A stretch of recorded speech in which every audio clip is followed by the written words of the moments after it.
우리에게 주신 하나님의 말씀은 마태복음 2장 13절에서부터 18절까지의 말씀 한번 교독해서 읽어보도록 하겠습니다. 마태복음 2장 13절에서부터 18절까지의 말씀을 한번 교독해서 제가 13절부터 읽겠습니다. 그들이 떠난 후에 주의 사자가 요셉에게 현몽하여 이르되 헤롯이 아기를 찾아 죽이려 하니 일어나 아기와 그의 어머니를 데리고 애굽으로 피하여 내가 내게 이르기까지 거기 있으라 하시니 요셉이 일어나서 밤에 아기와 그의 어머니를 데리고 애굽으로 떠나가 헤롯이 죽기까지 거기 있었으니 이는 주께서 선지자를 통하여 말씀하신 바 애굽으로부터 내 아들을 불렀다 함을 이루려 함이라. 이에 헤롯이 박사들에게 속은 줄 알고 심히 노하여 사람을 보내어 베들레헴과 그 모든 지경 안에 있는 사내 아이를 박사들에게 자세히 알아본 그때를 기준하여 2살부터 그 아래로 다 죽이니 이에 선지자 예레미야를 통하여 말씀하신 바 라마에서 슬퍼하며 크게 통곡하는 소리가 들리니 라헬이 그 자식을 위하여 애곡하는 것이라. 그가 자식이 없으므로 위로받기를 거절하였도다 함이 이루어졌느니라. 아멘. 다른 복음서와 비교할 때 마태복음이 갖고 있는 특징 중에 하나가 뭐냐면은 예수님의 생애를 구약에 예언된 예언의 성취임에 대한 것을 굉장히 강조를 하고 있습니다. 지난주에 살펴본 것처럼 동정녀 마리아에게 예수님이 태어나셨다. 이 사실이 뭐예요? 이사야서 7장 14절에 예언이 성취된 것으로 설명을 하고 있는 것이죠. 근데 오늘 본문도 마찬가지인데요. 오늘 본문에 두 가지 중요한 사건이 나오게 되는데 이 두 가지 사건이 마태는 모두 구약에 예언된 예언의 성취이다라고 이야기를 하고 있습니다. 자, 2장의 전반부는 저희가 후반부를 읽어봤는데 전반부는 어떤 내용이냐면은 우리 성도님들이 잘 알고 있는 것처럼 동방박사들이 어떻게 해요? 헤롯에게 찾아와서 이스라엘의 왕이 태어났는데 우리가 경배하기 원합니다 라고 말을 하게 됩니다.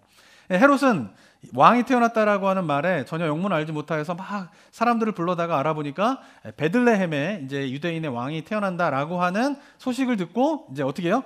동방박사에게 알려주게 됩니다. 그리고 당부하기를 가서 경배를 하고 돌아오면 우리도 같이 경배를 하겠다라고 이야기를 하지만 어떻게 해요? 동방박사에 다시 찾아오지 않게 됩니다. 그리고 나서 자신의 입지가 위태로울 수 있다라는 위기감을 가진 이 헤롯 대왕은 끔찍한 명령을 내리게 되는데요. 16절에 보면은 이렇게 기록되어 있습니다. 16절 한번 보시면은 화면을 돌려주실까요? 네.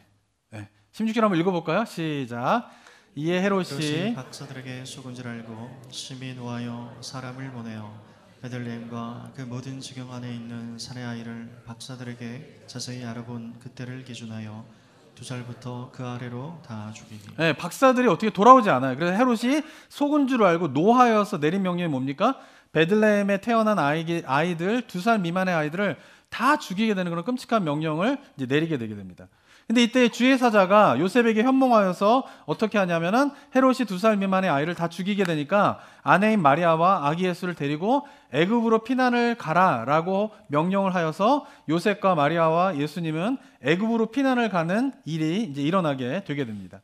자, 근데 이 두 가지의 사건은요, 다른 복음서에는 기록되어 있지 않습니다. 마가복음, 누가복음, 요한복음에 기록되어 있지 않고 마태복음에만 이 사건을 기록하고 있는데 다른 복음서가 다루지고 있지 않는 이 두 가지 사건을 마태가 다루고 있는 이유는 무엇 때문이냐면 바로 이 두 가지의 사건이 구약에 예언된 예언의 성취이기 때문에 그렇다라고 마태가 이야기를 하고 있는 것입니다.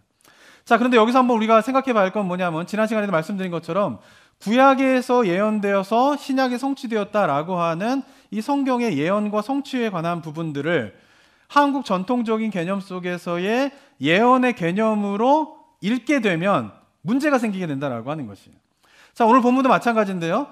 마태는 예수님께서 애굽으로 피난하신 사건이 구약의 예언의 성취라고 15절에서 이야기를 하고 있죠. 그죠? 15절에 보시면 어떻습니까?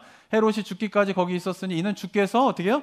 선지자들을 통하여 말씀하신 바. 여기서 선지자는 누구냐면 호세아 선지자예요.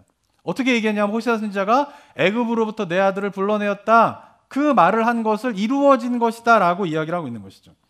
또한 18절에 보게 되면 어떻습니까? 17절과 선지자 예레미야를 통하여 말씀하신 바 라마에서 슬퍼하며 크게 통곡하는 소리가 울릴 것인데 라헬이 그 자식을 위하여 애곡하는 것이라 라고 하면서 예레미야 선지자가 한 예언이 베들레헴의 2살 미만의 아이들이 죽은 끔찍한 사건에 대한 예언의 성취이다라고 마태가 이야기를 하고 있습니다. 이것은 예레미야 31장 15절에 나오는 말씀입니다. 자, 그런데 지난 주에도 말씀드렸지만은 이렇게 구약에 예언된 말씀이 예수님 때에 성취되었다라고 하는 이 성경의 기록을 우리가 일반적으로 익숙한 어떤 전통적인 개념 속에서의 관점으로 해석을 한다면 어떻게 해석이 되어집니까? 사람들이 600년 전에 호세아 선지자가 있었는데 그 호세아 선지자가 예수님께서 애굽으로 피난할 거를 아시고 보고 이렇게 예언의 말을 미래에 일어날 일을 미리 하셨구나 라고 생각을 합니다. 그죠? 또 예레미야 선지자도 어떻습니까? 예수님이 탄생하여서 그 2살 아래에 헤롯이 베들레헴 지역에 있는 아이들을 다 죽일 것을 미리 알고 미리 보고 그래서 미래에 일어날 일을 몇백 년 전에 예언하셨구나. 그래서 그것이 성취됐구나 라고 일반적으로 생각을 한다라고 하는 것입니다. 자, 그런데 이렇게 예언을 이해하는 가운데에서 구약 본문으로 들어가게 되면 이런 식의 해석에 문제가 생기게 되는 것이에요. 호세아서 11장 1절을 보면 이렇게 기록되어 있는데요. 보시면요. 한번 읽어볼까요? 11장 1절. 밑에 거 한번 읽어보겠습니다. 위에 거는 마태복음이고요. 한번 11장 1절 한번 읽어볼까요? 시작. 이스라엘이 어렸을 때에 내가 사랑하여 내 아들을 애굽에서 불러냈거늘. 네. 호세아 선지자로 들어가면 내가 사랑하여 내 아들을 불러내었다. 애굽에서. 내 아들이 누굴까요? 호세아서 11장 1절에서는 자, 친절하게 노란색 표시해놨죠? 누구예요? 이스라엘이에요. 이스라엘이 어렸을 때에 내가 사랑하여 내 아들을 애굽에서 불러내었다라고 이야기를 하고 있죠. 그죠? 그러니까 이게 어느 시대 얘기라는 거예요? 과거에 호세아 선지자가 살기 이전에 하나님께서 우리가 잘 아는 출애굽기에 있었던 이스라엘을 애굽에서 출애굽할 때의 사건에 대한 이야기를 하고 있는 것이에요. 그래서 2절을 보게 되면 어떻게 됐습니까? 선지자들이 그들을 부를수록 그들은 점점 멀리하고 바알들에게 어떻게 해요? 제사하며 아로색인 우상 앞에 분향하였다라는 거예요. 뭐예요? 과거에 하나님께서 이스라엘을 애굽에서 불러내셨는데 그게 사랑한 내 아들이죠. 근데 그들이 어떻게 해요? 선지자들이 부르면 부를수록 어떻게 해요? 바알을 섬기게 되고 가나안 땅에 들어와서 한 일이 그런 거잖아요. 아로색인 우상 앞에 막 절하게 되고 그런 일들을 하였다라고 2절에서부터 쭉 이야기를 하고 있는 것이에요. 그러니까 호세아서 11장 1절에 가게 되면 어때요? 과거에 출애굽한 이야기를 지금 호세아 선지자가 이야기를 하고 있다라고 하는 것이 1차적인 의미구나 라고 하는 것을 우리가 발견할 수 있는 거죠. 예레미야 선지자 말씀도 마찬가지입니다. 마태복음에서는 예레미야 선지자가 라마에서 슬퍼하며 크게 통곡하는 소리가 들릴 것이다 라고 말씀하셨다. 이게 어디 나오냐면은 예레미야 31장 15절에 나옵니다. 한번 읽어볼까요? 15절 읽겠습니다. 시작. 여호와께서는 이와 같이 말씀하시니라. 라마에서 슬퍼하며 통곡하는 소리가 들리니 라헬이 그 자식 때문에 애곡하는 것이라.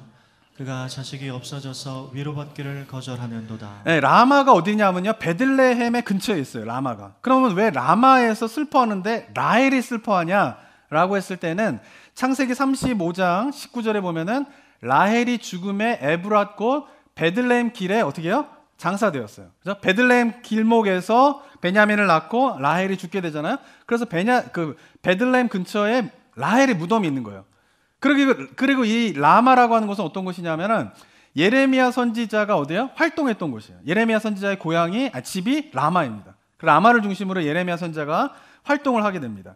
그리고 주전 586년에 유다 백성들이 바벨론의 포로로 잡혀가게 되잖아요. 근데 그 바벨론의 포로로 잡혀갈 때에 그 포로들이 집결한 곳이 어디냐면은 라마예요. 그렇죠? 그러니까 지금 예레미야 35장 15절에서 이야기하고 있는 건 뭐냐면 지금 어떤 상황이냐면은 유다 백성들이 바벨론의 포로로 잡혀가기 위하여서 라마에 지금 모여 있는 상태인 거예요. 근데 그 라마는 어떤 곳이냐면은 오래전에 한 1000년 전에 어떻게 해요? 라헬이 거기서 죽어서 무덤이 있는데 지금 잡혀가는 그 백성들이 누구의 후손들이에요? 라헬의 후손들인 거예요. 그러니까 라헬이 어떻게 해요? 자기의 후손들이 바벨론 포로에 잡혀가는 것을 보게 되면서 슬피 울 것이다 라고 하는 것이 뭐예요? 예레미야 35장 15절의 1차적인 의미다라고 하는 것입니다. 그래서 16절에서 또 이렇게 이야기를 하는 겁니다. 16절에 보면은 여호와께서 이와 같이 어떻게 해요? 말씀하시니 내 울음소리와 내 눈물을 멈추어라. 내 일에 삭슬 받을 것인즉 그들이 그의 대적의 땅에서 돌아오리라. 여호와의 말씀이니라. 무슨 말이죠? 지금은 포로로 잡혀가게 되지만 그 대적의 땅 바벨론에서 어떻게 해요? 다시 돌아올 것이다. 그러니까 슬퍼하지 말고 눈물을 멈추어라 라고 16절에서 이야기를 하고 있는 것이에요. 그러니까 예레미야서 35장에서 1차적으로 이야기하고 있는 것은 뭐예요? 지금 바벨론 포로로 사람들이 잡혀가고 있는데 거기에 대해서에 대한 슬픔을 라헬이 울부짖는다라고 하는 표현으로 예레미야 선지자가 지금 이야기를 하고 있다라고 하는 것입니다. 자, 보십시오. 살펴본 것과 같이 호세아서 11장과 예레미야 35장으로 들어가 보니까 1차적인 의미가 뭐예요? 예수님에 대한 게 아니에요. 호세아서 11장은 뭐에 대한 이야기를 하고 있어요? 출애굽에 대한 이야기를 하고 있는 것이고, 35장, 예레미야 35장은 누구에 대한 이야기를 하고 있는 거예요? 지금 유다 백성이 바벨론으로 포로로 잡혀가고 있는 것에 대한 슬픔을 이야기하고 있는 것이 호세아서와 예레미야 35장의 1차적인 의미이다라고 하는 것입니다. 자, 여기까지만 본다면 일반적으로 우리가 생각하는 예언의 개념에서 구약에서 선지자들이 예언을 하고 그것이 신약에 성취되었다라는 개념으로 보면은 맞지가 않는 거예요. 그죠? 네. 호세아 선지자가 예수님이 지금, 우리 다 일반적으로 그렇게 생각한단 말이에요. 호세아 선지자가 지금 예수님이 저기 아버지 요셉과 함께 아기 예수가 애굽에 가는 거를 알고 그 얘기를 하셨다. 11장 700년 전에 500년 600년 전에 예레미야 선지자도 2살 미만의 아이들이 다 죽을 것을 생각하고 그런 이야기를 하셨다라고 보통 생각하잖아요. 마태복음 2장을 그렇게 해석을 한단 말이에요, 보통. 근데 구약 본문으로 들어가니까 그런 식의 예언으로는 해석이 되지 않는 일이다라고 하는 것입니다. 그런데 신기한 거는 뭐예요? 마태는 분명히 뭐라고 이야기했어요? 이 두 개의 구약의 구절이 예수님의 생애에서 성취된 예언의 말씀이다 라고 이야기를 하고 있는 것이죠. 그러니까 우리가 생각하고 있는, 일반적으로 생각하고 있는 예언의 개념과 지금 마태가 생각하고 있는 예언과 성취의 개념이 서로 다른 거예요. 그죠? 그러니까 우리가 생각할 때 뭘 기억하셔야 되냐면은 성경 속의 예언이 두 가지의 타입이 있다라고 하는 것에 대해서 우리가 잘 기억해야 하는 것이죠. 첫 번째는 뭘까요? 일반적으로 우리가 생각하는 미래를 이야기하는 의미로서의 예언. 근데 그것만 있는 게 아니라는 거예요. 그것만 있다고 생각을 하는 것이죠. 또 하나가 있는데 그것은 뭐냐면 바로 뭐요? 미래에 무엇이 일어날 일을 맞추는 게 아니라 뭐요? 하나님의 뜻이 드러나게 되는, 하나님의 뜻을 받는, 하나님의 뜻을 맞는 그런 의미로서의 예언이 있다라고 하는 것에 대해서 우리가 이해를 해야 되는 것이죠. 그래서 한자를 보면은 이렇게 되어 있습니다. 예언이 두 가지 한자가 있어요. 첫 번째는 뭘까요? 미리의 말씀언을 사용하는 예언이 있어요. 이건 뭘까요? 우리가 일반적으로 알고 있는 것처럼 미리 말씀해 주는 거예요. 미래에 무슨 일이 일어날 건지에 대해서 이야기를 하는 거죠. 그런데 한자로 또 하나의 예언이 있는데 그것은 뭐냐면 맡길 예 말씀언이에요. 이것은 뭐냐면은 말씀을 맞다, 말씀을 받다, 뜻을 받다, 이런 의미의 예언이 또 하나의 예언이 있다라고 하는 것이에요. 그런데 우리나라 초기 선교사님들이 성경을 번역할 때에 영어를 이제 헬라어를 히브리어를 번역을 하게 되잖아요. 그럴 때에 성경에 있는 예언이라고 하는 단어를 첫 번째로 번역을 했을까요? 두 번째로 번역을 했을까요?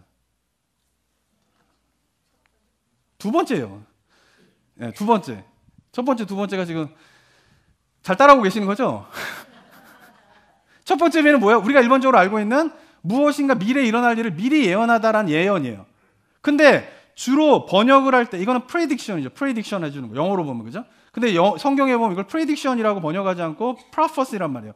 prophecy는 뭐예요? 두 번째 의미인 거예요. 말씀을 뭐 하는 거예요? 받는 거예요. 말씀을 어떻게 해요? 맞는 거예요. 맞는 거. 그것이 뭐예요? 예언이다라고 초기의 선교사님들이 한국어 번역을 할 때 원어를 예언이라고 번역할 때 후자로 번역을 했다라고 하는 것이죠. 이유가 무엇 때문이냐? 바로 성경 속의 예언은 두 가지가 다 있긴 하지만 더 강한 게 뭐라고 보는 거예요? 후자라는 거예요. 후자. 미리 얘기해 주다라고 하는 의미의 예언보다는 말씀을 받다, 말씀을 맞다 라고 하는 의미의 예언이 더 성경적인 예언의 의미로 더 크기 때문에 후자의 한자어로 번역을 했다라고 하는 것입니다. 그렇기 때문에 우리가 기억해야 할 것은 성경 속의 예언자는 단순히 미래에 일어날 일을 미리 알려줘서 마치는 사람이 예언자가 아니에요. 예언자는 뭐예요? 그냥 하나님의 뜻을 받아서 하나님의 뜻을 맡아서 그것을 밝히 드러내주는 역할을 하는 사람이 예언자로 봐야 된다라고 하는 것이에요. 그리고 성경 속의 예언은 말씀을 미리 하다의 개념인 예언과 말씀을 맞다의 의미로서의 예언, 이 두 가지가 다 있다라고 하는 것에 대해서 우리가 잘 기억을 해야 하는 것이죠.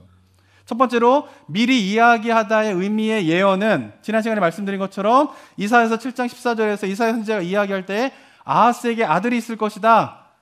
그게 뭐예요? 미리 얘기해 주는 거죠. 그리고 실제로 근미래에 일어나잖아요. 그죠?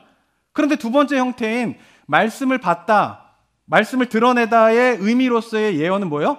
이사야서 7장 14절이 아하스의 아들이 태어나는 것으로 끝난 예언이 아니라 예수님께서 동정녀의 마리아에게서 태어나게 되는 그 사건이 일어나게 되자 이사야서 7장 14절에 숨겨져 있던 하나님의 뜻이 어떻게 해요? 드러나게 되는 일들이 일어나게 된다라고 하는 것이죠. 그리고 오늘 본문 속에서도 호세아 11장 1절과 예레미야 35장 15절의 이야기도 뭐예요? 원래적인 의미는 출애굽기를 이야기하고 유다 백성들이 포로로 잡혀가는 것에 대한 이야기를 하고 있는데 어떻게 해요? 예수님께서 태어나시고 난 다음에 이집트로 피난을 가시게 되는 사건이 일어나게 되자 호세아서 11장 1절에 감추어져 있던 하나님의 뜻이 어떻게 해요? 드러나게 되는 일들이 일어나게 되는 것이에요. 그리고 예수님께서 그곳에 가시게 된 이유가 뭐냐면 헤롯이 2살 미만의 아이를 다 죽이는 끔찍한 일들이 벌어지게 되는데 그 사건이 일어나게 되자 어떻게 해요? 예레미야 35장 15절에 감추어져 있던 하나님의 뜻과 하나님의 말씀이 드러나게 되는 일들이 일어나게 된 것이죠. 이것이 뭐예요?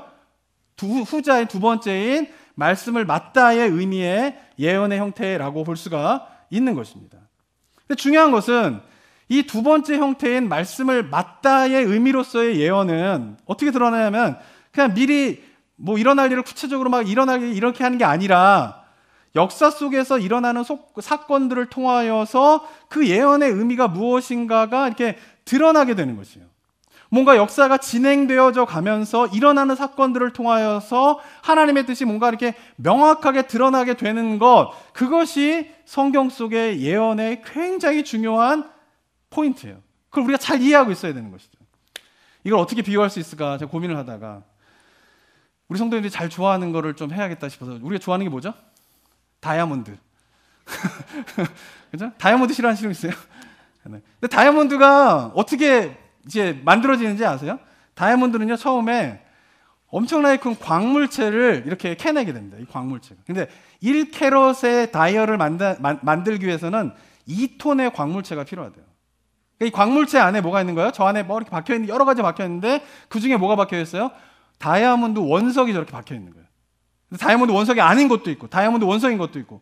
그럼 다이아몬드 원석을 발견했다고 광물체에서 뽑아냈다고 저게 다이아몬드냐? 아니란 말이에요. 저거를 또 어떻게 해야 돼요? 깎고 갈고 다듬고 연마하고 하는 과정을 통하여야지만이 우리가 사랑하는 다이아몬드가 나오게 되는 거예요. 근데 저는 성경 말씀이 이와 비슷하다라고 하는 것이에요. 그냥 광물체에서 다이아몬드가 없는 건 아니죠. 근데 전문가가 아니면 광물체에 이게 다이아몬드 광물체인가 다이아몬드 원석이 있는가 이런 걸 모르는 거예요. 그죠? 그런데 전문가의 손길에 의해서 다듬고 연마하고 하는 과정들을 거치게 되면서 광물체 안에 숨겨져 있던 어떻게 다이아가 밝게 드러나게 되는 일처럼 하나님의 말씀이 그렇게 드러난다라는 것이죠. 하나님의 말씀은 마치 광물체와 같은 거예요. 언뜻 보기엔 이것이 예언의 말씀인지 구별하기 힘들 수도 있어요. 그리고 광물과 같은 말씀에서는 도대체 하나님의 뜻이 무엇인가를 그 자체로만 봐서는 잘 알 수 없는 일들이 있는 것이죠. 그런데 그 광물체와 같았던 말씀에서 마치 광물체에서 다이아몬드가 탁 이렇게 찾아서 탁 뽑혀 나오는 것처럼 광물체와 같은 말씀에서 하나님의 뜻이 어떻게 드러나게 되냐 하면은 역사 속에서 하나님께서 행하시는 일들을 통하여서 그것이 마치 광물체를 다듬고 연마해서 다이아몬드가 되는 것처럼 역사 속에서 하나님의 말씀이 딱 주어지고 난 다음에 그 말씀과 관련된 사건들이 펼쳐지게 되면서 그 속에서 어떤 다이아몬드와 같은 하나님의 말씀이 있는가가 점차적으로 드러나게 되는 것이 바로 성경적인 예언이다라고 하는 것이에요.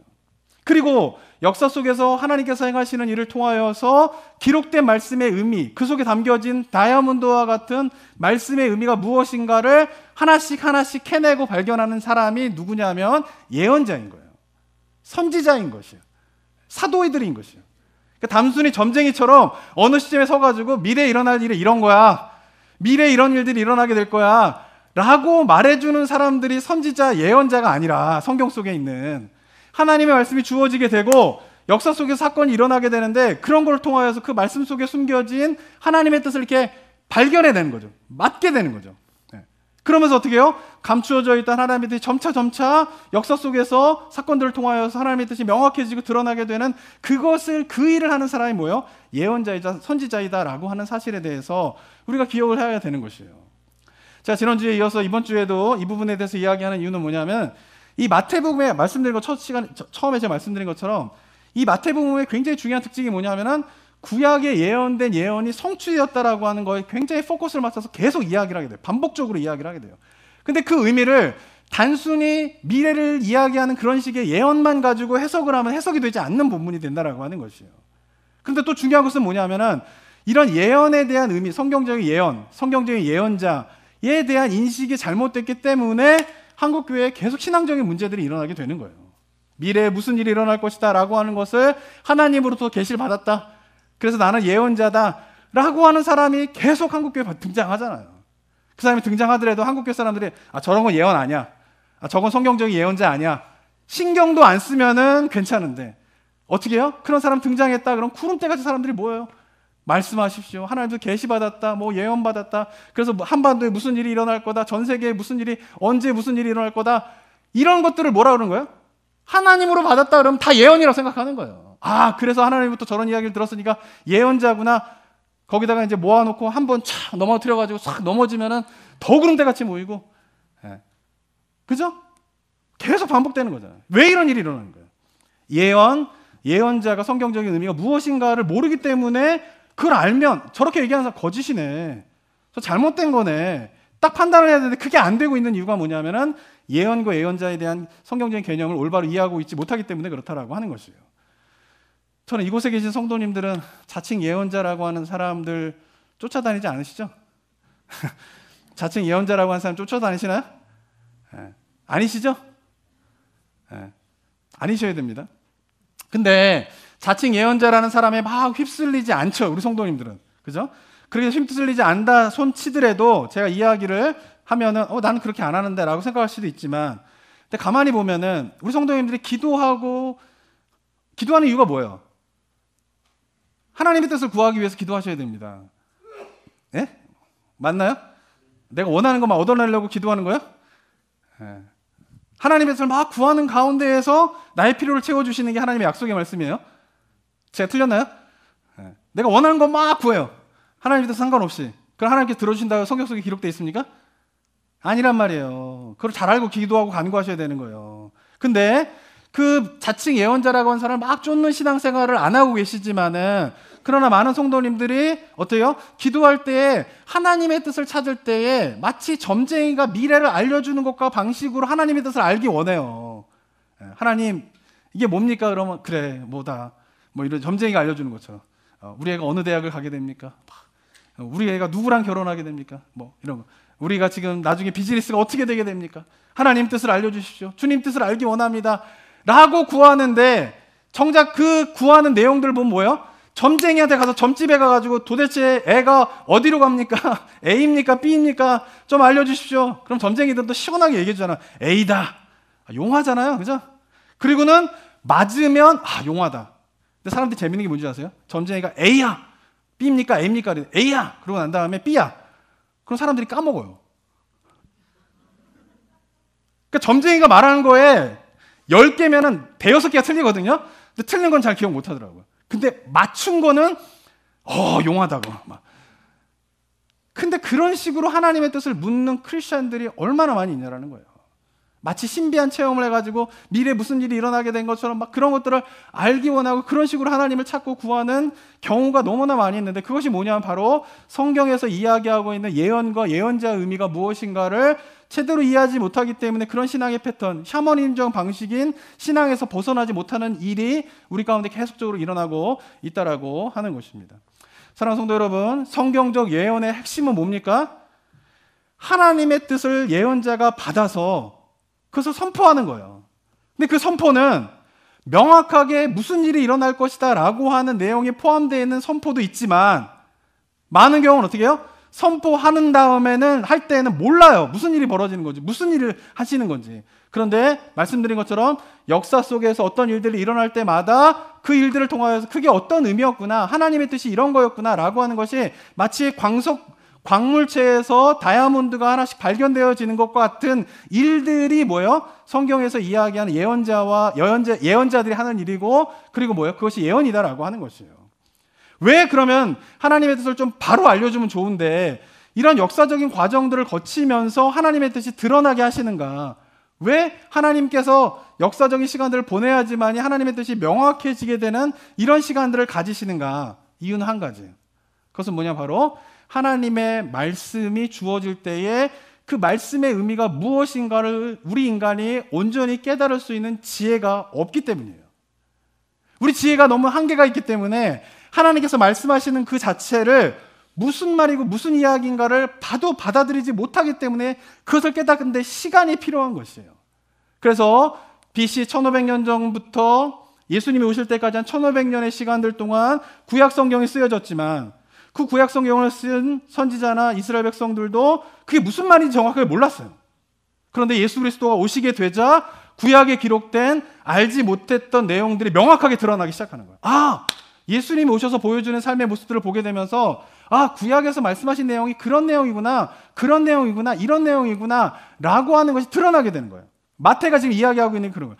호세아서의 1장, 11장에 있었던 말이 그런 겁니다. 예레미야 35장에 있었던 말이 그런 말입니다. 이사야서 7장 14절이 그런 말입니다 라고 이야기하는 것이 그 역사 속에서 주어진 말씀이 시간을 거치면서 하나님께서 어떤 역사 속에서 일을 행하시게 되면은 그것을 통하여서 주어진 말씀과 매칭이 되면서 어떻게 하나님의 뜻이 무엇이구나 라고 하는 것이 드러나게 되는 거예요.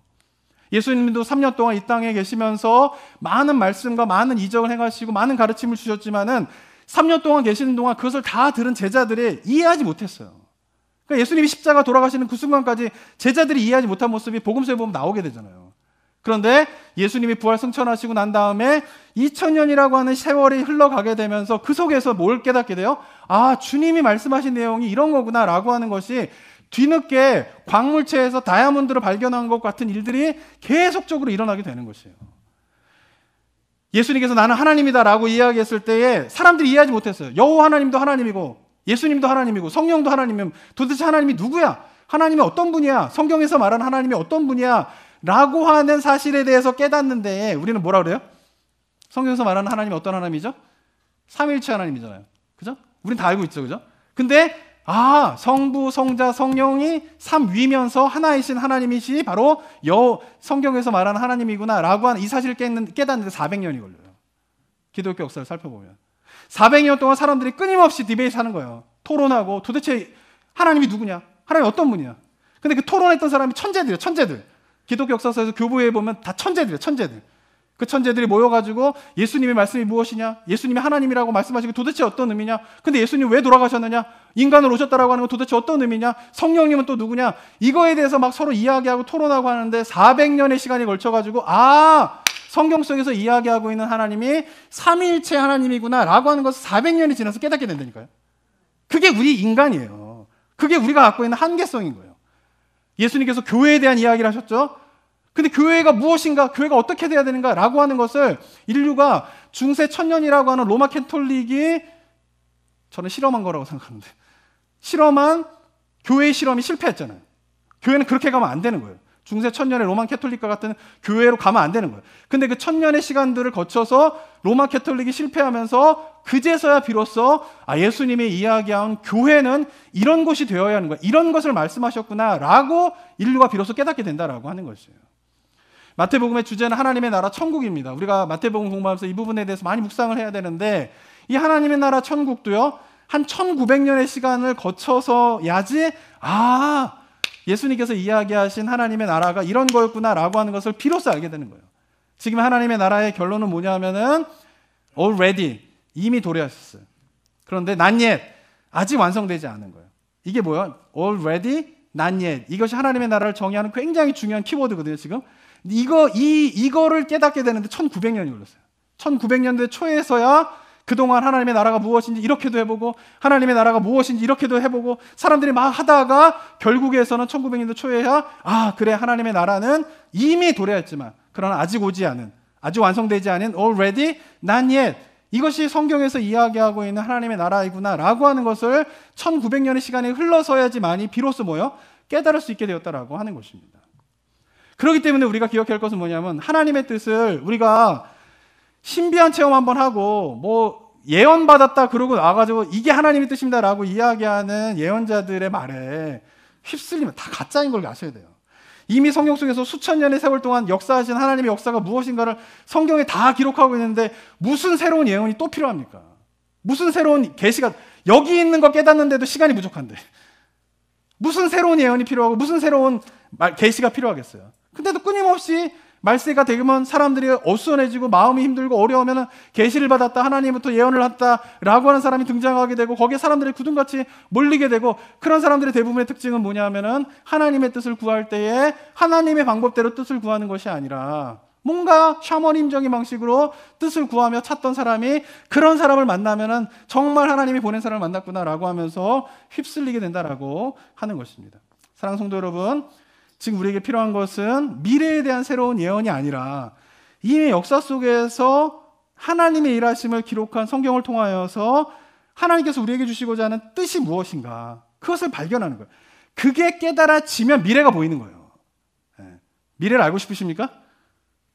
다 졸더라도 미래를 알고 싶으십니까? 성경 속에 있는 하나님의 뜻을 깊게 묵상해 보세요. 구약의 선지자들이 미래를 예언할 수 있었던 이유는 뭐냐면은 그들이 환상 속에서 미래를 보았기 때문만이 아니에요. 그것이 없는 건 아니에요. 그런 기록이 있는 거예요.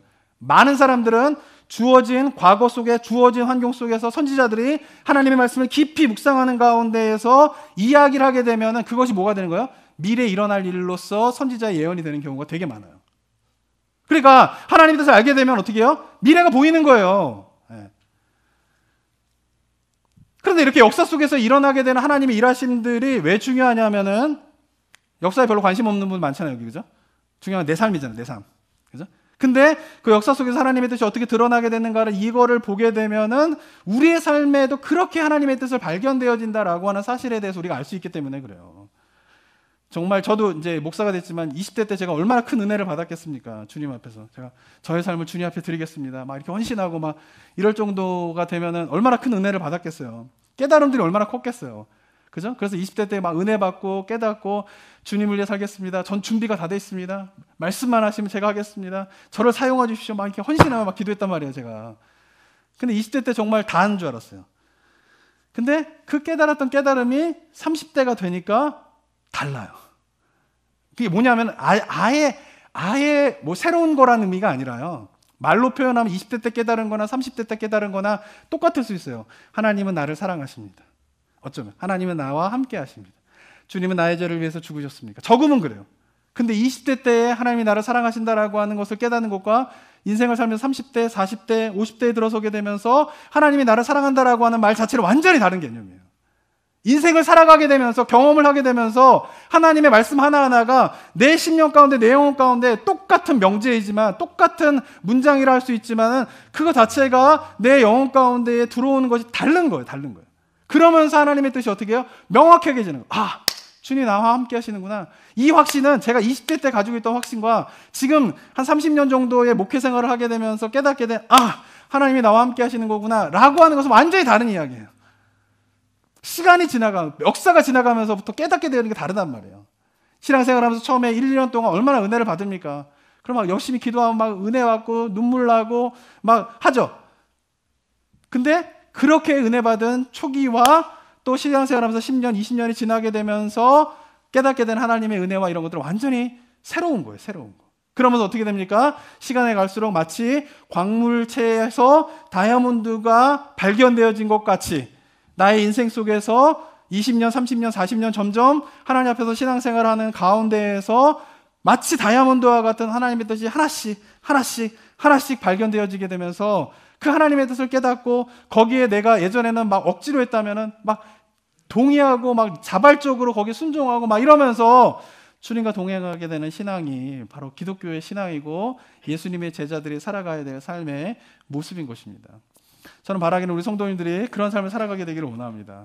근데 그러기 위해서 우리 성도님들이 해야 할 중요한 영성 훈련이 있는데, 그것은 뭐냐면은 바로 나의 삶 가운데 일어나는 일들을 기록된 하나님의 말씀인 성경으로 해석할 수 있는 능력을 가지셔야 돼요. 마태가 한 게 그거예요. 마태가 예수님이 동정녀에게 태어났다, 그냥 초자연적인 역사를 보고 아, 하나님이 그 일을 하셨네 라고 받아들인 게 아니라 그것을 가지고 그것을 뭘로 해석을 하는 거예요? 성경 구약으로 해석을 하잖아요, 마태가. 이게 대단한 거예요. 그렇죠? 예수님께서 애굽으로 피난 가는 사건을 보게 되면서 그냥 아, 하나님께서 주의 사자가 현몽하여서 예수님께서 애굽으로 편안하게 가셨구나라고 그 사건을 그냥 받아들이는 게 아니라 그걸 뭘로 지금 해석을 하는 거예요?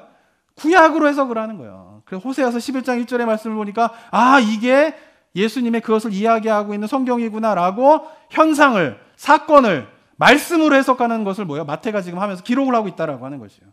근데 저는 이것이 우리 그리스도인들이, 성도님들이 해야 될 훈련이라는 거예요. 그래서 우리가 뭐 해야 돼요?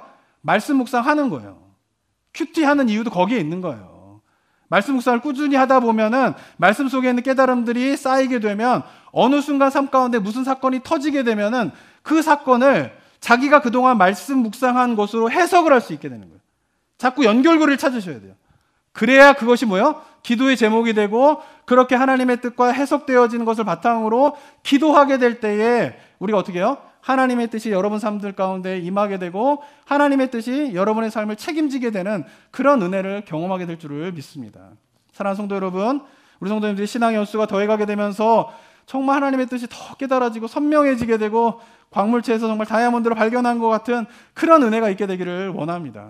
그래야 성경 속에 있는 예언의 말씀이 다른 사람의 삶 가운데는 다 이루어지고 있는데 내 삶 가운데는 하나님의 예언의 말씀이 이루어지고 있는지 안 이루어지고 있는지 성취가 되고 있는지 안 되고 있는지 모른 채 그냥 신앙생활이 끝나버리는 비참한 신앙생활이 아니라 믿음의 선배들이 고백했던 것처럼 하나님의 말씀이 나의 삶 가운데에서 성취되어지고 이루어졌습니다. 주님은 신실하신 분입니다. 라고 하는 이 고백이 우리 성도인 사람들 가운데에서도 예언의 말씀이 나의 삶 가운데 성취되어진 것을 내가 누리게 되면서 나오게 되는 고백이 되기를 주님의 이름으로 축원합니다. 사랑과 은혜가 충만하신 하나님 아버지, 우리를 하나님 나라의 백성으로 삼아주시고 예수 그리스도의 보혈의 피로 우리를 자녀 삼아주신 하나님의 은혜 감사를 드립니다.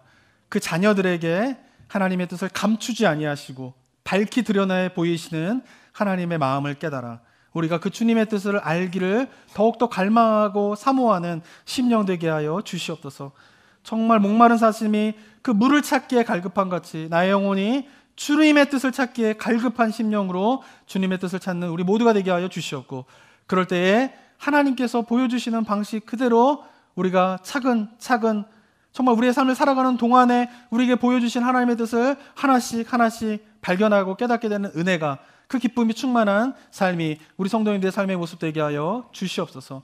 그래서 인생을 살아가면서 주님을 믿는 연수가 더해지게 되면서 하나님에 대한 확신과 하나님으로 인한 기쁨과 주님께서 보여주신 하나님의 말씀에 대한 선명한 깨달음을 가지고 우리가 더 주님을 의지하며 주님 없이는 살 수 없으며 주님과 동행하는 삶이 얼마나 기쁜가인가를 내가 더 깊이 깨닫게 되고, 그것을 깨닫지 못하는 자들에게 자신 있게 주님과 동행하는 삶이 얼마나 기쁘고 아름다운 것인가를 증거하고 소개하고 이야기하는 그런 삶의 모습이 우리 성도님들의 삶의 모습 되게 하여 주시옵소서. 주여, 한 주간의 삶을 살아가게 됩니다. 주님의 뜻을 찾고 구하여서 기도의 자리로, 말씀의 자리로 나아가는 심령 가운데 주여 그 영혼을 밝혀 주님의 뜻을 깨닫는 은혜가 있게 하여 주시옵소서. 감사드리며 예수 그리스도의 이름으로 기도드립니다. 아멘.